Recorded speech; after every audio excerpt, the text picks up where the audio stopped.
Muy bien, mis hermanos, ha llegado el momento de la palabra del Señor. Hoy día oramos respecto de la unidad de la iglesia y la predicación va a ser en el mismo sentido de la unidad de la iglesia.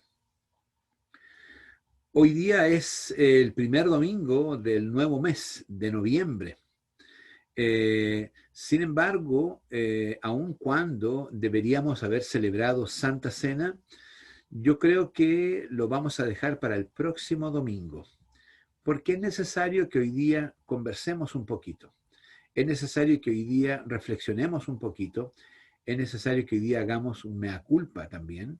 De tal manera, mis hermanos, de que el Señor permita a través de la predicación, a través del mensaje, de la palabra de Dios y a través de la inspiración del Espíritu Santo, que tengamos una actitud de unidad de la iglesia. Si esta actitud es personal y cada uno la tiene delante de Dios, vamos a celebrar el próximo domingo la Santa Cena en plena comunión, en plena armonía y en pleno amor delante del Señor. Por eso que nos vamos a preparar con este mensaje. Quiero pedir que por favor ustedes abran sus Biblias en el libro de Efesios, en el capítulo 4 y vamos a leer desde el verso 1 hasta el verso 6. Este es el texto base para la predicación de esta mañana. Efesios 4, del 1 al 6. Les doy unos segundos para que busquen en su Biblia este texto, porque es el que vamos a compartir en esta mañana.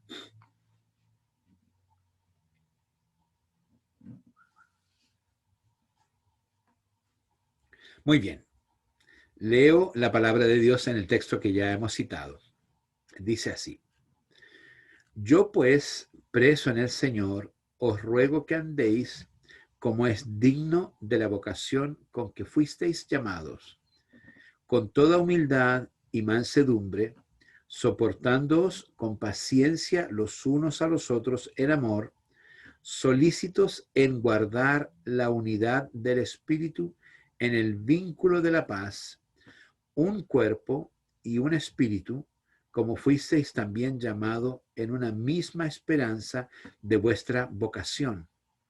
Un Señor, una fe, un bautismo, un Dios y Padre de todos, el cual es sobre todos y por todos y en todos. Oramos por esta palabra, que Dios nos inspire, que Dios nos hable a través del Espíritu Santo. Señor, te damos gracias por esta palabra que hemos leído en esta mañana. Te agradecemos, Señor, porque sin duda a través de ella habrá para nosotros un mensaje del Espíritu Santo a nuestro corazón.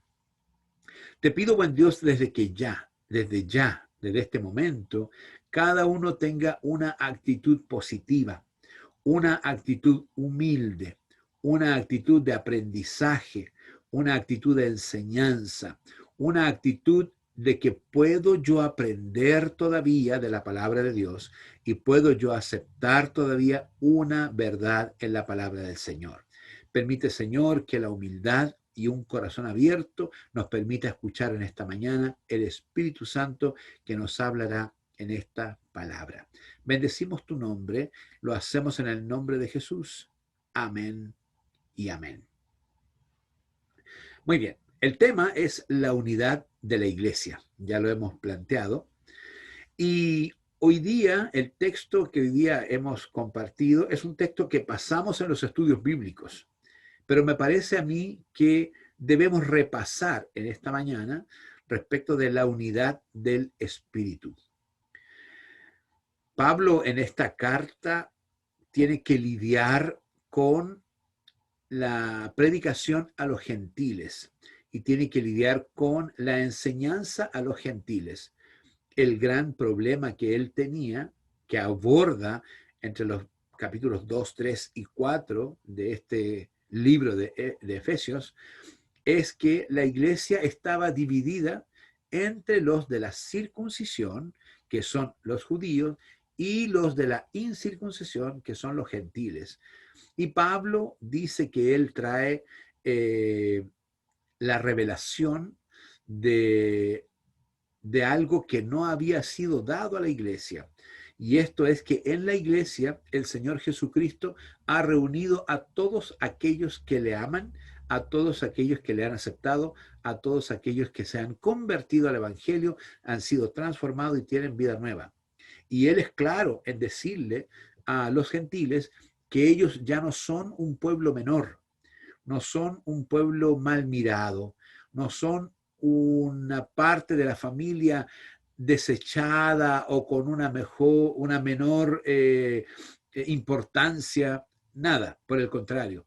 Él dice que ahora en Cristo estamos todos reunidos y que el que estaba lejos fue hecho cercano, el que no era de la familia fue hecho familia, y que ya la circuncisión y la incircuncisión no son motivos para mantener una congregación dividida. Él dice en el libro, habla de los pueblos. Es decir, cuando él se refiere a los gentiles, él hace el reconocimiento de que los gentiles, desde la historia de Israel, siempre fueron un pueblo aparte del pueblo escogido. Pero a partir de Jesucristo, todos los convertidos pasan a ser parte de la iglesia. La iglesia es el nuevo pacto en la sangre de Cristo. Este nuevo pacto es inclusivo. Todo aquel que acepte a Cristo y que se convierta al Evangelio y su vida sea transformada por el Señor, pasa a ser parte de esta familia sin miramiento de su procedencia, de su nación, de su cultura, de su origen, de su religión. Nada de eso hoy día tiene validez, y Pablo lo enfoca diciendo, antes habían dos pueblos, los judíos y los gentiles, los de la circuncisión y de la incircuncisión. Pero dice que Cristo reunió ambos pueblos en uno solo, en un solo hombre nuevo, dice ahí en el capítulo 2 de Efesios. Es muy linda esta palabra. Y le está diciendo a los gentiles, no se sientan menoscabados, porque en la palabra de Dios y bajo la nueva familia de Dios y bajo la iglesia de Cristo, todos los hermanos son iguales en el Señor. Todos los hermanos tienen el mismo valor en el Señor. Por lo tanto, que nadie os menosprecie, que nadie os distinga, que nadie os discrimine, porque en el Señor somos todos uno solo. Y luego también él se dirige a los judíos, porque evidentemente esta palabra que él les revela es una palabra que los provoca, es una palabra que los hace sentir mal, los hace sentir incómodos, se sienten... ¿Por qué? Porque en el fondo ellos tenían en su ADN o en su mente desde familias, desde cientos de años, tenían en su mente que ellos eran el pueblo escogido y que existían ellos como pueblo de Dios y los gentiles, toda la tierra no cristiana, toda la tierra no amante de Dios. Pero a través de Cristo, ahora toda la tierra puede venir a ser la familia del Señor sin ninguna discriminación. Como él entiende que esta verdad revelada, este misterio revelado a la iglesia en Éfeso, es un misterio que provoca a los judíos. Sin duda que nadie se va a quedar, oh, no, sí, es como dice Pablo, tiene razón, estamos equivocados. No, esto va a provocar resquemores. Entonces Pablo los traslada de una realidad bíblica que él les revela de que es un solo pueblo y que ya no hay diferencias y que no hay circuncisión ni incircuncisión, sino que un solo pueblo, un hombre nuevo, dice la palabra del Señor. Él los traslada y le dice, esto que yo les estoy hablando a ustedes no lo podemos entender en la carne, ni siquiera lo podemos entender en la mente, porque son tales nuestras tradiciones y tales nuestras experiencias del pasado que normalmente vamos a medir todo con esa experiencia. Por lo tanto, él comienza a trabajar con ellos de un modo espiritual y a decirles que ahora el Espíritu Santo tiene que hacer una tarea con la iglesia para borrar las diferencias, para quitar el doble pensamiento, para quitar el doble discurso, porque puede que alguien se haya quedado con el discurso correcto y la actitud equivocada. No sé si me comprenden lo que quiero decir. Es decir, el discurso es que ahora la iglesia es una sola, no hay diferencia de pueblo. Yo puedo tener ese discurso, entonces políticamente es correcto, pero en mi mente puedo estar rechazando, si yo soy judío, puedo estar rechazando a todos los gentiles y me junto con mis hermanos judíos y sigo con ellos conversando de las cosas judías y rechazo a los gentiles. Por lo tanto, lo que podía estar pasando es de que había una aceptación humana o carnal y un rechazo espiritual a esta verdad. Y Pablo los lleva a todos y les dice, esto es una revelación del Espíritu Santo que debe ser entendida en forma espiritual. Por lo tanto, los va trasladando. Si ustedes van leyendo el capítulo 3, capítulo 4, que ha sido pero maravilloso, Pablo los va trasladando hasta que llega finalmente al gran concepto de la nueva vida en Cristo. Este gran concepto de la nueva vida en Cristo es para que los hermanos abandonen todo pensamiento volátil y se concentren en lo medular. Y lo medular es que el Señor nos dio una nueva vida en Cristo. Otro de los temas que Pablo conversa en este tema es del amor de Dios que excede a todo conocimiento. ¿Y por qué los lleva a pensar en este amor de Dios? Porque Él quiere que todos en la iglesia de Cristo, al conocer el amor de Dios, experimentar el amor de Dios, entender el amor de Dios y procurar medir el amor de Dios, tengamos la humildad de poder rendirnos delante de nuestro Señor de tal manera que como siervos tomamos una posición correcta en el pueblo de Dios. Es decir, tan grande es Dios y tan grande es su amor que hoy día mi ubicación en este lugar, por la misericordia del Señor, ya sea que yo haya estado o ya sea que vine a estar, no importa. Lo importante es que hoy día, dado el gran amor del Señor, yo me ubico en mi lugar como siervo, como esclavo de amor delante del Señor, y esto me hace igual a mis hermanos. Los hermanos haitianos practican la Santa Cena con el lavamiento de pies. Es una experiencia bíblica. Jesús lo hizo con sus discípulos. Y aun cuando algunos de ellos, como Pedro, querían rehusar porque no se sentían dignos de que el Señor le lavara los pies, el Señor insistió y dijo que si no le lavaba los pies no iba a tener parte con él en el reino. Entonces, lo que el Señor hizo en el lavamiento de pies fue mostrar a ellos la humildad y la igualdad que todos los creyentes tienen que tener dentro del cuerpo de Cristo. Y cuando los hermanos haitianos hacen esta práctica del lavamiento de pies, que yo he compartido en bastantes oportunidades con ellos, o compartía cuando nos podíamos juntar en el templo, es increíble la relación biunívoca que hay entre dos hermanos o hermanas que se lavan los pies. ¿Por qué? Porque el lavamiento mutuo de pies es una bendición personal. Es una manera de decir, yo te sirvo porque yo soy igual que tú y tú me sirves porque tú eres igual que yo. Y en lavar los pies y secar los pies queda una sensación muy, muy grata de igualdad, de humildad en las cosas del Señor. Y eso es lo que Pablo procuraba con esta iglesia que tenía dos partes, pero que ahora es una sola. Procuraba que ellos lo entendieran en términos espirituales. Yo comparto esto, mis hermanos, porque ustedes saben que tenemos a un enemigo común. No tenemos lucha contra carne y sangre, sino contra potestades, contra principados y huestes de maldad en las regiones celestes, dice la palabra del Señor. Es decir, hoy día nuestro enemigo, que es el diablo, no descansa. Y él va a procurar por todos los medios romper las cosas del Señor. No podemos tratar de que él cambie. Yo creo que sería ridículo pensar que Satanás no haga algo malo porque en su naturaleza él lo va a hacer. Alguna vez se me contó una fábula que quiero compartir.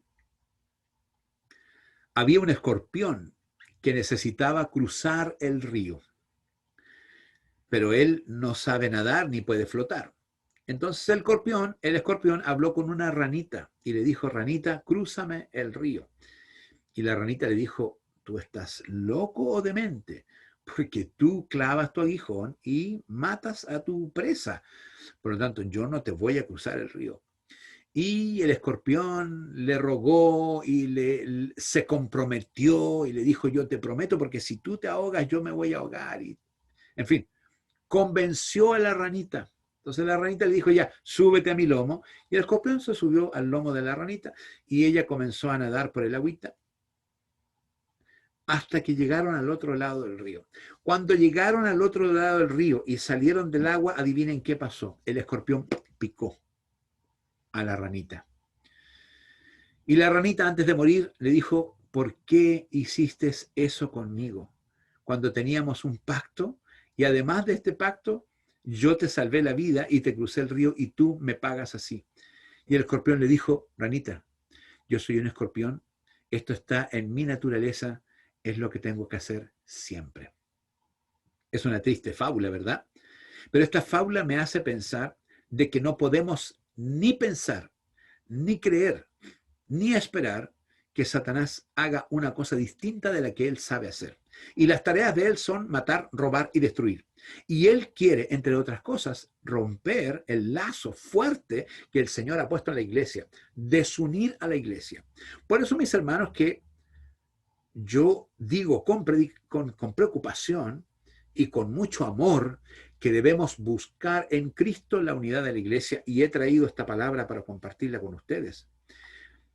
En el verso número 1 de la lectura que tuvimos, Pablo comienza diciendo, yo pues preso en el Señor os ruego que andéis como es digno de la vocación con que fuisteis llamado.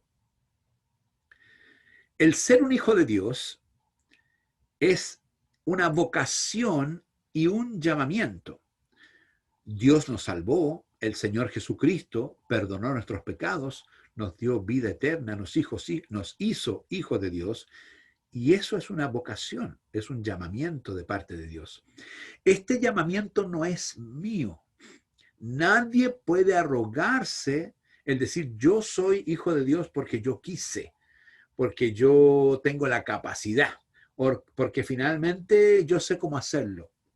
No, todos entramos en las cosas de Dios por gracia, misericordia absoluta delante de Dios. De tal manera que cuando fuimos perdonados y nacimos de nuevo al Señor, era tal nuestro gozo que nos dio este primer amor que nos enseñaba a cantar, a dirigir, a predicar y a hacer cosas muy lindas para servir al Señor. Entonces Pablo le está diciendo al pueblo, y yo creo que es una lección para nosotros, ubícate. Eso está diciendo. Tú no eres más importante ni menos importante que ninguno en la congregación. Tú tienes un llamamiento santo. Tú tienes una vocación de parte de tu llamamiento.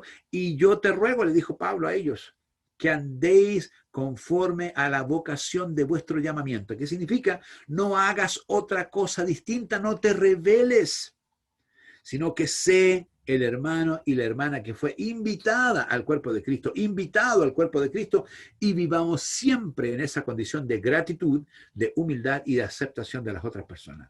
Sigue la palabra, dice, con toda humildad y mansedumbre. Mire, con toda humildad y mansedumbre, cuando yo sé lo que Cristo hizo por mí, cuando yo reconozco la obra magnífica de salvación y luego de santificación del Señor Jesucristo en mi vida, yo debo vivir postrado delante de Dios todos los días. No puedo levantar mi cabeza para reclamar nada. No puedo levantar mi cabeza para decir, Señor, hay que hacer justicia. Señor, hay que cambiar estas cosas. Señor, yo creo que esto está mal. Yo debo vivir siempre humillado delante del Señor, siempre buscando la voluntad y la presencia del Señor y siempre poniéndome en el lugar correcto dentro de la familia. Y Pablo dice, con toda humildad y mansedumbre. La humildad y la mansedumbre no es una virtud especial de algunas personas que son muy humildes y otras que son medias levantadas. No. La humildad y la mansedumbre es parte del fruto del Espíritu Santo de aquellos que han nacido de nuevo.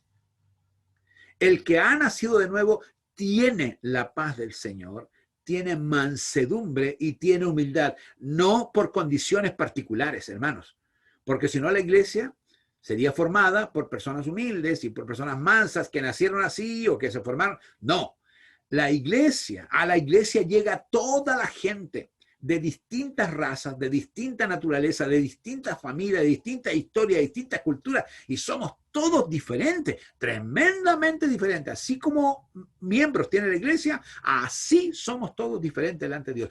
Pero ¿cuál es nuestra base? Nuestra base es que en Cristo encontramos una nueva vida y esta nueva vida la vamos a enfrentar ahora con una humildad que no conocíamos, con una mansedumbre que no conocíamos y nos vamos a ubicar en esta gran familia con esas dos grandes virtudes que son necesarias para la unidad. Recuerden, todo el texto que leímos se llama la unidad del Espíritu. Todas las recomendaciones que Pablo hace a la iglesia es para que mantengan la unidad del Espíritu. Es decir, no hacer eso es violar la unidad del Espíritu. Y violar la unidad del Espíritu, en mi manera de entender, es un pecado contra Dios. Por lo tanto, la humildad y la mansedumbre no es algo que se aprenda, no es algo que se estudie, no es algo que yo traigo, no es algo que los correazos de mi madre me dieron, sino que es la característica de la presencia de Dios en mi corazón. Me hace humilde y me hace manso, me hace aceptador. ¿Para qué? Sigue la palabra diciendo, soportándoos con paciencia los unos a los otros en amor. Soportándoos con paciencia los unos a los otros en amor. Si ustedes vieron, igual que yo, muchas series del Chavo del Ocho, este personaje que nos hizo reír y nos educó mucho cuando éramos niños y jóvenes también. Si hoy tienes la oportunidad de verlo, yo sé que lo vas a ver porque quedó en el gusto de nuestra mente y en el gusto de nuestro corazón. El Chavo del Ocho solía decir, no me tienen paciencia, cuando lo retaban, ¿recuerdan ustedes? No me tienen paciencia. Entonces, cuando la palabra dice que debemos soportarnos con paciencia los unos a los otros en amor, está diciendo, punto uno, somos diferentes. Es el primer reconocimiento.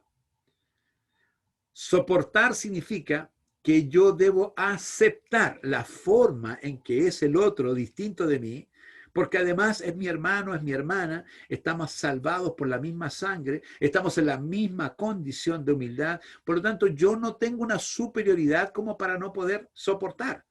La Biblia me dice que yo debo soportar a mi hermandad en amor y con paciencia.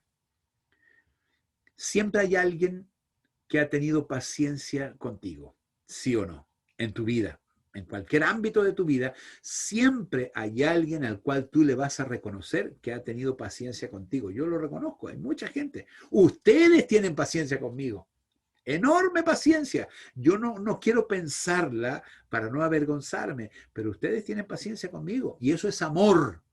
La paciencia no es sometimiento, la paciencia no es olvido, no es falta de conciencia. Cuando la palabra del Señor dice soportándoos, significa, aun cuando tú sepas aquello que te afecta, yo te pido en el Señor que tú soportes, sostengas al hermano con paciencia y en amor. Entonces, mis hermanos, si hablamos de soportar con paciencia, veamos quién es nuestro gran soportador con paciencia. Jesucristo. Él nos soporta personalmente todos los días de nuestra vida. Él aplica con nosotros el aguante, el soporte y la paciencia, ¿sí o no? ¿O piensas que el Señor está de acuerdo 100% con lo que tú haces? Yo creo que no. Yo personalmente creo que no. Estoy siempre haciendo adaptaciones que me puedan acercar a la voluntad de Dios, siempre haciendo adaptaciones que me puedan poner en una posición que agrade a Dios y que sirva a Dios de mejor manera, porque no lo hago bien todo.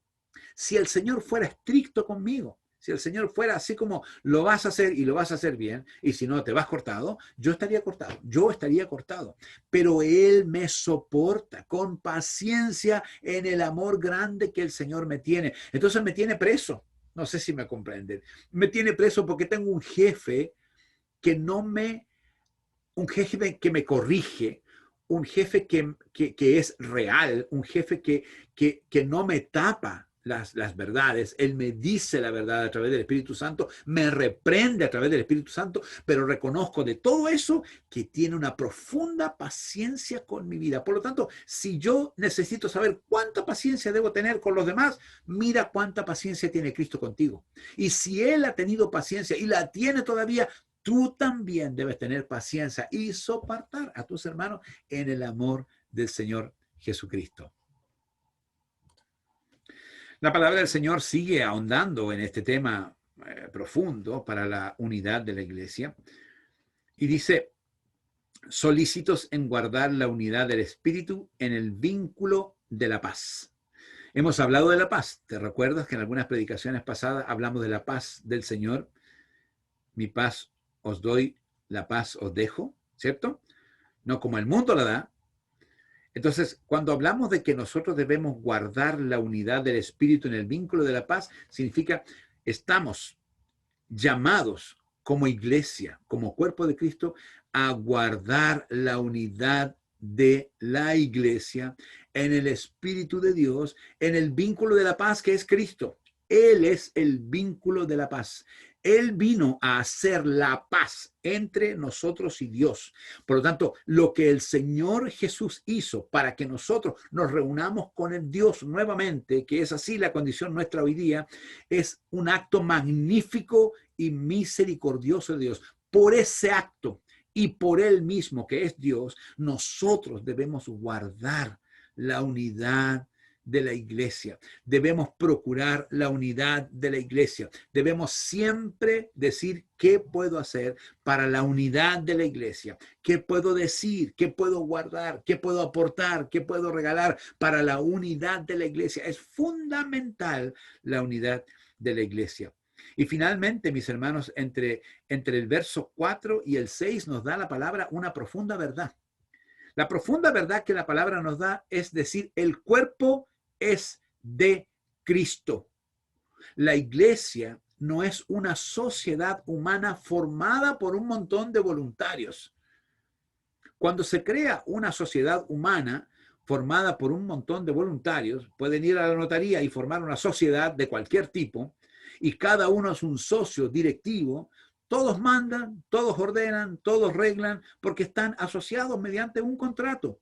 Y si en algún momento ellos dejan de entenderse, asimismo van a ir a la notaría y van a deshacer el contrato y se deshizo esa sociedad. Cuando hablamos del cuerpo de Cristo, estamos diciendo el cuerpo de Cristo fue formado por Dios, le pertenece a Dios y no es propiedad de ninguno de nosotros. Fuimos invitados a ser parte del cuerpo de Cristo. Fuimos invitados a ser parte de esta familia, pero nadie puede arrogarse de que pagó una acción, que pagó un precio, de que hizo algo para estar, por lo tanto yo tengo un derecho.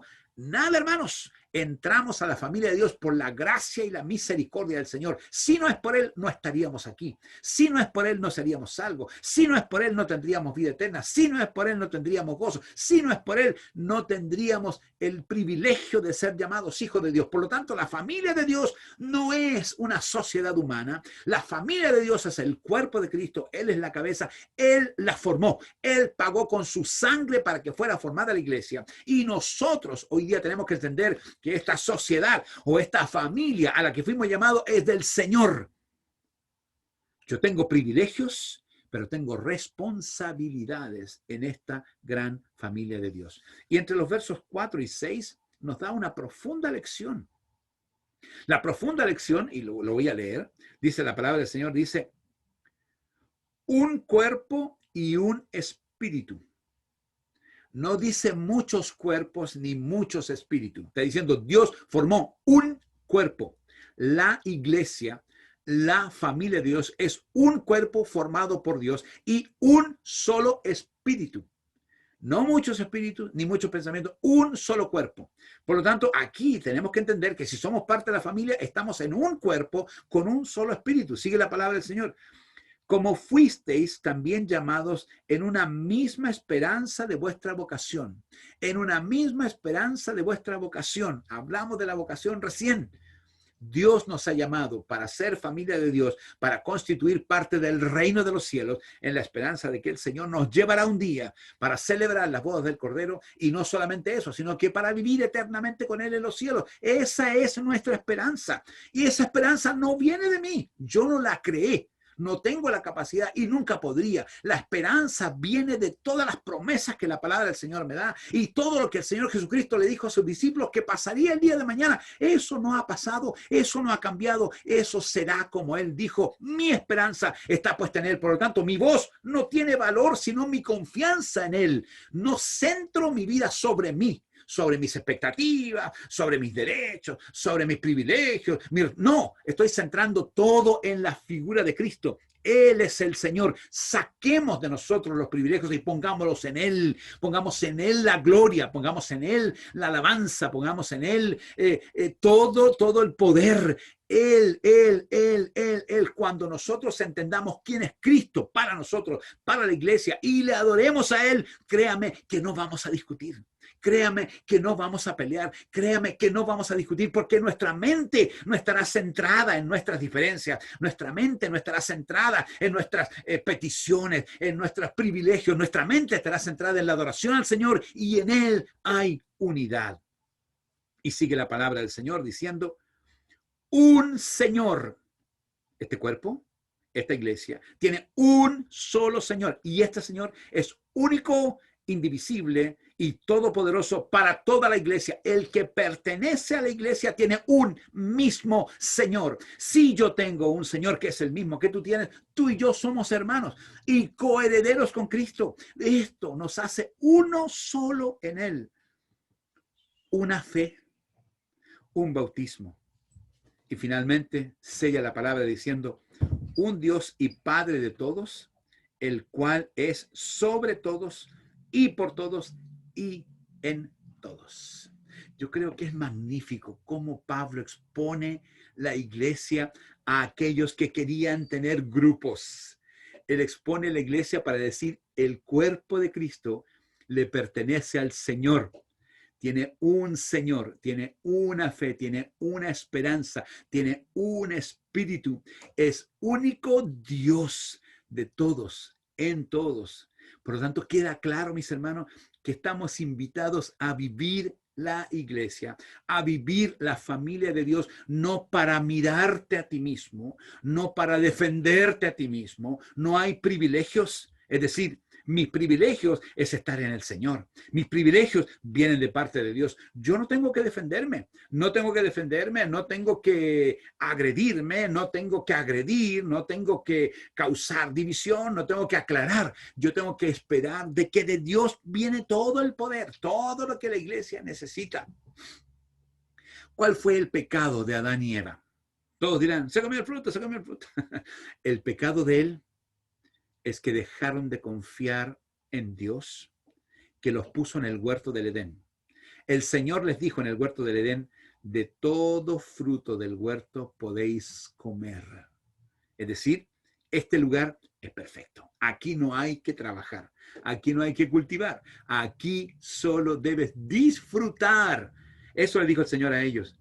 Y la serpiente le metió la duda a Eva y le dijo, ¿y por qué no comemos entonces del fruto de la ciencia del bien y del mal? Más encima le dice que no van a morir y ellos pecan. El pecado de ellos se concibe en comer el fruto, pero se concibe primero en la mente cuando se cree que tenemos una verdad superior a la verdad de Dios. La verdad que Dios le dio a ellos era la verdad superior. Esa era la premisa máxima que Adán y Eva debían guardar. Y por haber pensado que ellos pensaban más que Dios y que ellos sabían más que Dios y que podían decidir más que Dios, pecaron contra Él y para afuera y para afuera. Y de ahí comenzamos a sufrir una cantidad de cosas que dice la palabra del Señor. Entonces, hoy día estamos en el cuerpo de Cristo. Imagínese usted que el cuerpo de Cristo es como el huerto del Edén. Un lugar que nos trajo el Señor para compartir como iglesia, con nuestras diferencias, con nuestras personalidades, con nuestras cosas, con nuestras variedades, que son muchas. Sin embargo, el tema no está centrado en nuestras diferencias. El tema está centrado en Cristo, de tal manera que Él nos hace uno. Él nos unifica, Él es el centro, Él es todo y la iglesia se debe a Él. La iglesia ama a Él, la iglesia busca a Él, adora a Él y todo el centro de nuestro pensamiento es el Señor.